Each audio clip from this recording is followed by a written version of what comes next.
Yo, what's up, folks? It's your boy Sports PSP. Hope everyone's enjoying a fantastic Thursday. I want to talk about some NBA news regarding last night's play-in tournaments. Man, the Chicago Bulls. Don't call it a comeback. I mean, what more can you say from last night's performance against the Toronto Raptors? They came back from a 19-point deficit in order to beat Toronto. And prior to that game, I had Toronto beating the Chicago Bulls. And I thought that Toronto was going to win that game by at least 25 or 30 points. But Zach LaVine had an amazing game. He had 39 points. He scored 30 points in the second half. So he played a huge role. But the other role was DeMar DeRozan's daughter. Because 18 of 36, that's how many free throws that the Toronto Raptors made last night against Chicago. They attempted 36 free throws. They made 18 and missed 18, all because of DeMar DeRozan's daughter. Because whenever it was Fred VanVleet or Pascal Siakam or whoever on the Toronto Raptors squad attempting free throws, she kept screaming. And fortunately, if you're a Bulls fan, such as I and a lot of people, it worked. It worked. So, as a Bulls fan, even though I am shocked that they won last night, I'll give credit where credit is due to Zach LaVine and DeMar DeRozan and his daughter. So, thank you. And then, of course, OKC, they beat the New Orleans Pelicans last night. They now will face the Minnesota Timberwolves for the number 8 seed. Whoever wins will face the Denver Nuggets, who have the number 1 seed in the Western Conference. And Shai Gilgeous-Alexander played terrific. I mean, he did struggle in the first half, but then he played pretty well. Josh Giddey, what more could you ask from him? I mean, Josh Giddey, 31 points, 9 rebounds, 10 assists, almost a triple-double. You look at Shai Gilgeous-Alexander, 11 of 22, 2 of 5 from three-point range. He was perfect from the free throw line, 8 of 8, 32 points, 5 rebounds. You look at Dort, who played well too. You look at Dort, Luguentz Dort.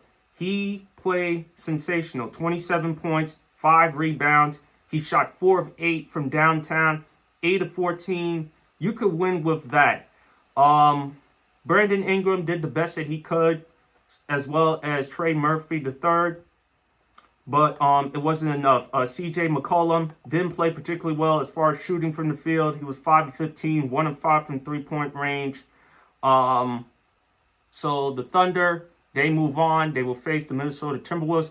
I actually think that the Thunder could actually beat the Timberwolves, believe it or not. But I'll save my predictions for tomorrow. As for the New Orleans Pelicans, look, it's an unfortunate way to end the season because before Zion Williamson got hurt, they were a top 3, top 4 team in the Western Conference. They were playing well. Zion resembled as the player a lot of people thought he could be, averaging 26, 7, 4.5 assists, made the All-Star as a starter, and then unfortunately, as usual, he got hurt again. So the New Orleans Pelicans, they're going to have to make some serious decisions in the offseason. They're going to have to do whatever they can with Zion Williamson. Should they trade him? And if they still want to keep them, what are they going to have to do in order to convince Zion, in order to get Zion to play at his peak level and for him to stay healthy? That's the question that needs to be addressed. Zion, when he's out on the court and when he's healthy, he could give you great production. But the problem with him is he's played 114 games in 4 seasons, which is 28 and a half games he's played. And the Pelicans, we know when Zion is on that court with that Pelicans roster, they could be a really good team in the Western Conference.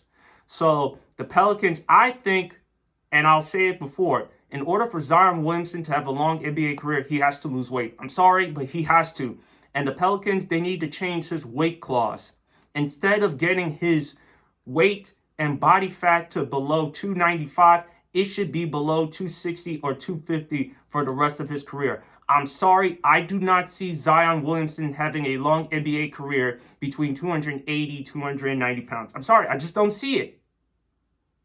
I just don't see it. Get him down to 250, get him down to a reasonable weight. The less weight he carries on his body, the more of a chance he's available and he's healthy and he's producing. I still don't want to trade him, because if I trade him, can you imagine if he goes somewhere else and becomes the player that he can be? I don't want that if I'm New Orleans, but I have to make some serious adjustments. I'm going to have to do something just in order to get Zion to play healthy and to stay healthy. I'm sorry. Zion, as talented and as gifted he is, he has to lose weight. And I also think that Zion should talk to Charles Barkley as far as helping him reach his potential. Chuck, when he came into the NBA, he was like 300 pounds. He worked with Moses Malone. Moses Malone told him, you fat and out of shape. You fat and lazy, I'm sorry. And as a result, Chuck lost about 50 pounds and became the player that he needed to be. Zion should talk to Charles Barkley. Zion needs some mentors. Zion needs someone that he can talk to in order to help him. And that's all I got to say regarding Zion. But again, the Oklahoma City Thunder, big game from them. Big game from Shai Gilgeous-Alexander and Giddey. They faced the Minnesota Timberwolves. Minnesota Timberwolves are coming off a tough loss to the Los Angeles Lakers in the play-in tournament. I think it was Tuesday night.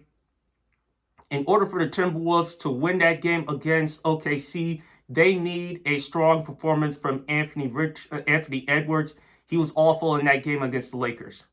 I'm sorry, he was awful. He was awful in that game against the Lakers. I think he was like 3 of 17 from the field. That can't get it done.